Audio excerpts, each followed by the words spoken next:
Ontem o humorista Danilo Gentili veio tirar satisfações comigo na internet, nas redes sociais, no Twitter. E isso ainda tem a ver, né, como desdobramento, como consequência do caso do Porta dos Fundos e do esquete machista que eles fizeram. Então eu vou resumir para vocês o que aconteceu aqui, porque isso aqui virou notícia, na verdade, saiu no portal Terra. Eu vou ler para vocês aqui o comecinho dessa história e depois a gente vai entender o que aconteceu. Danilo Gentili fez um desabafo que pegou seus seguidores de surpresa nessa manhã de quarta-feira, dia 25, ou seja, ontem, né? Envolvendo uma atitude polêmica do Porta dos Fundos. A produtora foi acusada de machismo por um vídeo publicado em seu canal sobre a eleição de uma vereadora. A manifestação do apresentador do SBT surgiu por causa de um comentário feito por um internauta no post do Henri Bugalho, escritor e colunista da Carta Capital. Ele publicou um vídeo com o seguinte título: Passando pano para o Porta dos Fundos. E daí aqui mostra o que o Gentili escreveu. Então o que aconteceu? Como eu falei, né, consequência da discussão que se deu, né, sobre livre expressão, sobre liberdade artística, sobre humor, limites do humor, que sempre surge também os limites do humor, né? Quais são os limites do humor? E daí o Gentili veio dizer aqui que quando se trata de jogar pedra no Gentili, porque ele chamou a Maria do Rosário de puta, quer dizer, chamou não, né? Ele botou lá no documento, lá, né, fazendo com os dedinhos assim, puta, quem é essa? Quem é essa aqui? Não sei o quê. E daí depois esfregou no saco o documento lá, a intimação, sei lá o que era, da Maria do Rosário. E ele foi processado por isso, perdeu, né? E numa decisão de uns anos atrás, ele foi condenado à prisão. Acho que eram 6 meses de prisão, se não me engano. Tem que olhar a sentença. Que vou pôr para vocês a sentença no comentário fixado para vocês lerem a decisão da juíza que decretou a prisão do Gentili. Ele obviamente recorreu, então deve estar rolando esse negócio ainda. E daí ele estava falando sobre isso, né? Como quando é com ele, o pessoal quer de fato prisão para ele, e quando é com outro grupo, quando é da esquerda. É bem aquele papo que a gente falou essa semana, né? Quando é da esquerda, daí, não, tem que relativizar. Não, mas isso aqui é humor, isso aqui é livre expressão. Bem, e daí o que aconteceu? Alguém tinha comentado num tweet meu o seguinte, no vídeo que eu fiz, né, sobre a arte. Nesse vídeo você diz que passou o pano para defender a arte e o direito da arte do Porta dos Fundos. Não é do Porta dos Fundos, na verdade o direito da arte é de qualquer artista, qualquer pessoa que se expresse artisticamente. Eu só usei esse evento em particular, como eu faço sempre, peguei um evento particular para extrapolar para uma outra reflexão que não está obrigatoriamente vinculado àquele evento específico, mas para outros eventos semelhantes. Daí prossegue, que foi o Felipe que comentou isso. Diz também que a arte deve ser transgressora. Eu não disse que deve ser transgressora, eu disse que no século XX em diante, final do século XIX em diante, a arte, como a gente conhece, a arte moderna e contemporânea, se caracteriza muitas vezes por ser transgressora, por romper com a tradição, por confrontar tabus, ou seja, não deve ser arte, não deve ser nada, para ser bem sincero. A arte é uma expressão cultural da sociedade, dos povos, então ela não deve ser nada, ela deve ser uma expressão, isso ela é. Mas se ela vai ser transgressora, se ela vai ser reacionária, se ela vai ser em defesa do establishment, se ela vai ser qualquer coisa, isso não importa, na verdade. O que importa é esse caráter de expressão. Mas é claro que nessa expressão ela pode também, ou traz às vezes, uma série de preconceitos sociais que existem. E aí isso pode ser criticado, obviamente, a gente pode criticar isso, não é problema. Daí prossegue o Felipe. Mas quando o Gentili foi condenado por processo da Maria do Rosário por reagir uma censura, a regra de defesa da arte foi flexionada fortemente. Bem, aqui há uma enorme divergência, né, mas a gente vai entrar nesse aspecto em seguida. Daí, o que o Gentili fez foi retweetar isso, ou seja, ele retweetou a postagem do Felipe no meu tweet original, no qual eu ponho o vídeo sobre a arte, né, os limites da arte, e daí o Gentili disse o seguinte: claro, no meu caso, eu mereci ser condenado à prisão. É bom porque vai ficando claro o que eu sempre digo. O problema não é o que se fala ou faz, e sim quem fala ou faz. E daí eu aproveitei e retuitei o tweet do Gentili e disse o seguinte: aqui está a sua sentença, Danilo, e há uma longa e detalhada explicação da juíza do porquê ela te condenou à prisão. E tá o link ali da sentença do Gentili. E a juíza enumera vários motivos ali porque ela estava dando a prisão para ele, a gente vai também ver em seguida isso. E daí eu botei a reportagem aqui falando sobre o caso, né, explicando qual era o teor da briga entre ele e a Maria do Rosário, do processo e da prisão. Daí o Gentili respondeu para mim aqui: cara, eu nem sei quem você é. Vi agora porque me marcaram na discussão. O que vi questionarem é a sua posição e narrativa. Ou seja, ele não viu minha posição nem minha narrativa. Ele viu alguém falando sobre aquilo que ele achava que era minha posição e narrativa. Daí ele prossegue. Vi agora que no meu caso tudo se resumiu a crime de injúria machista. Bem, de acordo com a reportagem que eu vinculei, não falei nada sobre isso. Porém, quando te convém, em caso semelhante, tudo se resume à transgressão da arte. Típico. Não, não é isso que eu falei, como eu expliquei, né? Na verdade, a arte não tem obrigação de ser transgressora. Ela pode ser transgressora, mas não é nenhuma obrigatoriedade. Daí eu respondi para ele. Não fui eu quem te condenou à prisão e, se me lembro à época, comentei que me pareceu uma condenação desproporcional. E de fato me pareceu. Eu acho que assim, pensando no sistema carcerário brasileiro, que já é superlotado, que já tem um monte de gente ali que nem passou por julgamento, gente que está em prisão preventiva, em prisão temporária, ou seja, não me parece que é a melhor decisão prender um comediante, um humorista por crime contra a honra. Talvez nem merecesse crime contra a honra levar ao encarceramento. Eu acho que nessa questão aí vale multa, vale algum outro tipo de pena alternativa. Então, na época me parecia desproporcional e hoje me parece também. Daí prosseguir aqui. Mas as justificativas para a decisão da juíza estão aí, não surgiram do nada e estão respaldadas pelo Código Penal. E no caso do Porta dos Fundos, eu disse a mesma coisa.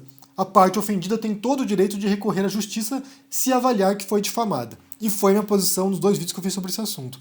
Se a vereadora se sentiu ofendida, se sentiu difamada ou algum outro crime contra a honra, ela tem todo o direito de recorrer à justiça.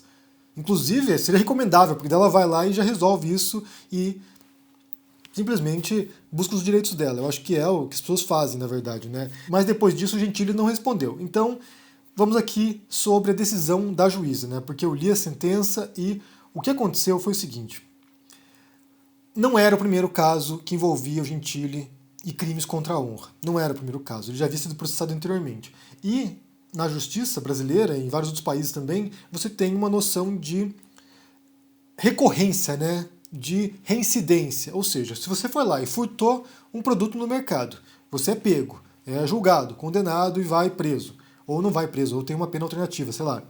Se você é pego de novo, furtando alguma coisa em outro lugar, no mercado, no shopping, onde quer que seja, você vai ter uma pena aumentada, porque você é um reincidente. Você não vai ter o benefício de ser um réu primário. E assim por diante. Quanto mais crimes você comete, a justiça vai avaliando seu histórico, sua ficha corrida ali, né? Seu histórico, e vai avaliando e pensando, pô, esse cara aqui não tem jeito, ele já cometeu vários crimes e continua cometendo crimes, então vamos aumentando a pena. São fatores agravantes numa decisão. Então a juíza, pelo que eu entendi ali na decisão, levou em consideração isso também. Levou em consideração a reação da Maria do Rosário, que é alguém que não ficou batendo boca com o Gentili, levou em consideração o histórico do Gentili em outras circunstâncias, levou em consideração o teor do vídeo dele, não considerou que fosse uma peça de humor, e eu acho que isso aqui também é crucial, porque a defesa do Gentili era que era um sketch humorístico, e se você assistiu o vídeo dele, para mim, pelo menos, também não parece que foi um sketch humorístico, parece que ele estava ali atacando diretamente a Maria do Rosário. Então, a interpretação da juíza, e ela diz isso claramente, que de acordo com as provas apresentadas, tudo fica claro que não foi uma peça de humor, que foi um ataque direto contra a honra da deputada. Então, essa é a decisão judicial. Não fomos nós, não fui eu que condenei o Gentili à cadeia, né, à prisão. Não é comigo que ele tem que resolver isso, ele tem que resolver isso com as instâncias judiciais correspondentes, né, os outros níveis aí, vai para a segunda instância, ou onde quer que seja, e vai resolver isso com a justiça. Se ele acha que foi injustiçado, não cabe a mim, que nem fazia parte do inquérito, do julgamento, decidir sobre isso. Mas como eu disse, repito aqui, a prisão de um humorista, seja o Gentili, seja qualquer outro humorista no Brasil ou fora, me parece desproporcional. A não ser que o humorista tenha cometido um crime, sei lá, matado alguém. Daí é outra coisa, né? Mas ser condenado à prisão por crimes contra a honra, por crimes de expressão, né, por crimes daquilo que ele disse, me parece bastante exagerado. Daí a gente entra num aspecto aqui, que é, na verdade, o assunto que eu queria falar com vocês, porque vocês, não sei se vocês sabem, que acho que não sabem, não sei se eu falei isso anteriormente, mas quando tem algum assunto que, sabe, algum assunto polêmico que envolve alguma questão, eu vou pesquisar para fazer o vídeo. Então eu sento aqui, coleto alguns materiais, coleto alguns artigos, reportagens, trabalhos acadêmicos, dou uma lida e elaboro o vídeo para vocês. Só que quando o assunto é muito interessante, eu continuo pesquisando depois que o vídeo foi ao ar. Então eu continuo lendo, continuo investigando o assunto porque aquilo me interessa, aquilo, sabe... Não é para vocês, é para mim, é para eu aprender, né? É para que eu saiba mais sobre aquele assunto. Mas às vezes tem alguns pontos tão interessantes que eu guardo alguns artigos, alguns textos, para em algum momento futuro, quando houver oportunidade, eu voltar e falar sobre isso. E um desses artigos aqui se chama, é um artigo em inglês, né, publicado no Washington and Lee Law Review, que é um artigo chamado The Individual, Community and Society Rights and Responsibilities from an Anthropological Perspective, que em português seria o individual, a comunidade e a sociedade, direitos e responsabilidades desde uma perspectiva antropológica. E o autor é o antropólogo norte-americano Colin Turnbull, que é bem conhecido, na verdade. Ele publicou um livro polêmico sobre os povos pigmeus na África lá, e ele escreve esse artigo falando sobre a diferença. Bem, ele mostra alguns casos aqui, mas ele fala sobre a diferença entre a noção de justiça ocidental, ou a moderna, né, dos países modernos, e de um povo africano que ele menciona aqui, que é o povo Mbuti. E ele mostra uma enorme diferença que existe, na verdade, na perspectiva do que é a justiça nesses dois contextos. E isso é muito interessante, porque isso tem a ver também, eu acho, com essa noção de que, por exemplo, você tem lá Bolsonaro e família, dizendo que bandido bom é bandido morto. Eles falam o tempo todo isso, né? Arrotam o tempo todo essa noção de que o único modo de punir um bandido é com violência ou sendo duro com essas pessoas. Só que quando é com o filho do Bolsonaro, quando é com o Flávio Bolsonaro, daí o tom muda. Daí não é bandido bom, bandido morto, daí você tem que amenizar o tom ali, não, mas coitado, o menino, né? O menino cometeu um erro, não, o menino não fez nada. Então, assim, há uma relativização dessa noção dura de penalização. Então, o que o Turnbull fala aqui nesse artigo? Ele apresenta dois modos de entender a justiça, né? Dois modos de entender a reparação de um dano causado por um crime numa sociedade. Então tem, por um lado, a noção nossa, a noção moderna de direito, que é da retribuição, e tem a noção, vamos dizer, entre aspas, primitiva, mas de povos sem um sistema legal moderno, que nesse caso aqui do Mbuti, que é o da restituição. Então qual é a diferença? Como se caracteriza cada um desses modelos, né, desses modelos de direito? O da retribuição tem a ver com isso. Olha, você cometeu um crime, você tem que pagar por esse crime. É isso. Então assim, se você roubou alguém, você tem que ser julgado, condenado e pagar por isso. Seja prisão, seja uma multa, algum pagamento você tem que fazer. Você tem que pagar pelo crime que você cometeu, e é, em grande parte, uma responsabilidade individual. Você cometeu o crime, você paga por ele. O seu primo não vai pagar pelo teu crime, a não ser que ele tenha participado do crime contigo. O seu pai não vai pagar por isso. Você vai pagar. Você cometeu o crime. Então, essa noção de que o encarceramento, por exemplo, seria uma retribuição pelo crime que você cometeu. Nesse caso, por exemplo, do Gentili, ele cometeu um crime contra a honra envolvendo a Maria do Rosário, foi julgado, e a decisão da juíza, dada esse histórico dele, foi de encarceramento. Então, assim, ele tem que pagar. Ele tem que pagar para a sociedade. Ele cometeu um crime, ele tem que pagar. Na visão do juiz, em particular, nessa sentença. Já no estudo de caso do povo africano, do Mbuti, há essa visão de restituição. O que é isso? O crime, ele é uma violação da ordem social. É uma violação da harmonia social. Então, quando há um crime, o esforço da vila é de compreender o que aconteceu de errado.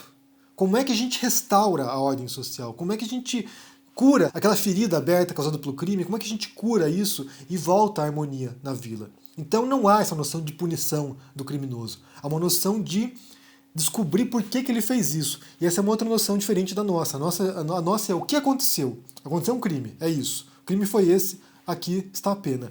No caso desse povo, é por que aconteceu isso? Ele tem um exemplo ali que é: o vizinho vai lá e rouba comida do outro vizinho.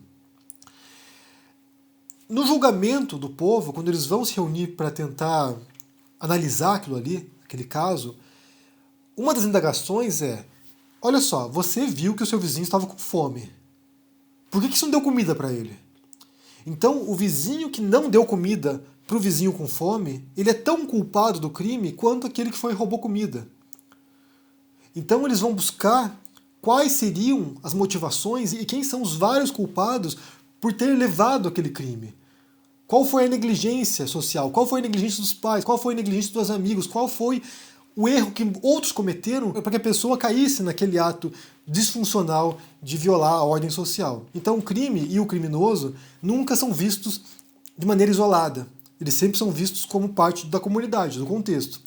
E outra coisa que também é uma outra grande diferença é que, na nossa visão judicial, O julgamento tem que ser imparcial, ou seja, você tem lá um juiz que não conhece as vítimas, que não conhece o acusado, você tem um júri, por exemplo, se for um júri popular, que não conhece também as partes envolvidas, ou seja, é um julgamento imparcial, uma visão afastada, né, objetiva daquilo ali, para que você tenha uma decisão e uma sentença mais justa possível nessa nossa visão. No caso dessa visão do povo, né, do povo Mbuti, não tem essa noção de imparcialidade, porque o crime afetou toda a comunidade. Então toda a comunidade é parte interessada em resolver aquilo ali. Toda a comunidade precisa participar e dar o seu depoimento e contribuir, porque todos se conhecem. E aqui a gente pode pensar numa analogia da família, por exemplo. A gente tem nas famílias, vamos pensar numa família de 15 integrantes. Então você tem lá pai, mãe, filhos, primos, tios, avós, todo mundo lá junto. E de repente uma pessoa da família, teu primo, por exemplo, vai e rouba a carteira da sua mãe. Eu imagino que se for uma família mais ou menos funcional, né, uma família harmoniosa, com aquelas brigas constantes que é família, mas uma família harmoniosa, ninguém vai chamar a polícia pro teu primo. Eles não vão chamar a polícia para pegar teu primo e levar para a prisão. Não vão fazer isso. Vocês na família vão sentar e vão resolver essa questão. O que aconteceu? Por que o fulano roubou o dinheiro da tua mãe? No interior da comunidade que vocês vivem, vocês conhecem, vocês têm laços de afeto, não há essa imparcialidade, não há essa objetividade. Todos são partes envolvidas, todo mundo quer a melhor resolução daquilo e o retorno à harmonia. Então as pessoas vão sentar na mesa lá e vão ver como a gente vai resolver isso aqui, como reparar isso aqui, como a gente restitui a ordem. Então é mais ou menos isso. É claro que esse modelo de restituição funciona melhor, funciona bem num grupo menor, né, numa comunidade menor, com poucos habitantes, com poucas pessoas, com, sei lá, talvez 200 habitantes no máximo. Se você tem uma comunidade como a nossa, com milhões de pessoas, no Brasil mais de 200 milhões de habitantes, você não tem como reunir a comunidade e cada um decidir aqui coletivamente qual é a melhor punição ou qual é a melhor maneira de lidar com o crime. Não temos. Na maior parte dos casos dos crimes, uma pessoa comete um crime contra a outra, a parte que comete o crime não conhece a vítima e a vítima não conhece o criminoso. Então não há esse senso de comunidade. E é por isso que quando você tem, por exemplo, o caso do Bolsonaro que eu mencionei aqui, quando é o filho do Bolsonaro, quando é o Flávio Bolsonaro envolvido no escândalo, a retórica do Bolsonaro não é idêntica quando ele quer perseguir lá o coitado, pobre, negro, favelado. Não, ele não conhece esse pobre negro periférico, ele não conhece esse cara. Então pro Bolsonaro tanto faz se esse cara vai ser preso, vai ser morto, vai ser chacinado, não, tanto faz. Mas quando é o filho dele, que faz parte da comunidade dele, daí o destino do filho preocupa. Então, mesmo em sociedades nas quais a gente tem esse modelo moderno de direito, dessa noção de retribuição, ainda assim, em pequenas comunidades, como a família, ou como amigos, ou como pessoas mais próximas, a gente tende a pensar nesse modelo restitutivo, né? Como é que a gente restaura a ordem, como é que a gente restaura a harmonia sem passar pelas vias legais. Muitas vezes, pelo menos, né? Então, voltando nesse caso do Gentili, quando houve a prisão dele, né, a sentença de prisão dele, ele não foi preso, mas quando houve a sentença, o que se viu, por exemplo, nesse senso de comunidade, foram muitos comediantes, muitos humoristas vindo em defesa do Gentili. E eu vi isso, eu vi pessoas se reunindo lá, fazendo debates, dizendo, gente, mas isso é demais, sinceramente isso é demais. Porque há esse senso de comunidade. Ele é um de nós. Se um comediante está sendo preso agora, o próximo pode ser eu. Enquanto que quem não era parte interessada, talvez estivesse simplesmente se lixando, né? Que vá preso, tanto faz para mim. Se cometer um crime, que vá preso. Então eu só queria dividir com vocês esse artigo aqui que eu mencionei do Turnbull, porque achei tão interessante, de fato, essas duas noções, né? Porque elas estão presentes, como eu disse, em nossa própria sociedade. Embora a gente viva num modelo, num Estado democrático de direito, né? Um Estado no qual as leis são feitas desse modo imparcial, né? Desse modo objetivo, entre aspas, ou seja, sem recorrer aos afetos das pessoas envolvidas da comunidade. Por outro lado, também há esse modelo paralelo de restituição, em alguns casos particulares, em algumas comunidades mais fechadas, nos quais há esse laço afetivo. Inclusive, ainda há alguns tópicos paralelos que surgiram a partir disso, que talvez eu volte aqui em alguma circunstância futura para falar sobre isso, porque são tópicos bem interessantes também sobre essa noção do direito, né, da mudança da lei no decorrer do tempo. Né? E isso aqui também faz parte da filosofia, por incrível que pareça. Né? Eu falo de filosofia para vocês aqui, mas tem um campo da filosofia que é a filosofia do direito, então, no qual eles analisam aqui essa questão de justiça, essa questão de como funcionam essas normas sociais, né, criadas pelas pessoas. Porque isso aqui é criado, né? Isso aqui não existe na natureza, isso aqui é criado. Nós, seres humanos, estabelecemos isso e nos pautamos por essas normas. Isso não está fora de nós, isso faz parte da nossa cultura. Então eu quero saber o que vocês pensam sobre esse assunto aqui, sobre essa noção que eu apresentei aqui a partir do texto do Turnbull sobre retribuição e sobre restituição, porque eu achei tão interessante isso e eu queria dividir com vocês. Deixe aqui no comentário o que você pensa sobre esse assunto, deixe o joinha, se inscreva no canal aqui, se torne um membro ou um apoiador, confira o meu canal na Twitch, no qual eu faço streaming de jogos, e também confira meu livro sobre Bolsonaro e sobre Jesus, o Rei dos Judeus. Um abraço para vocês e até mais. Tchau!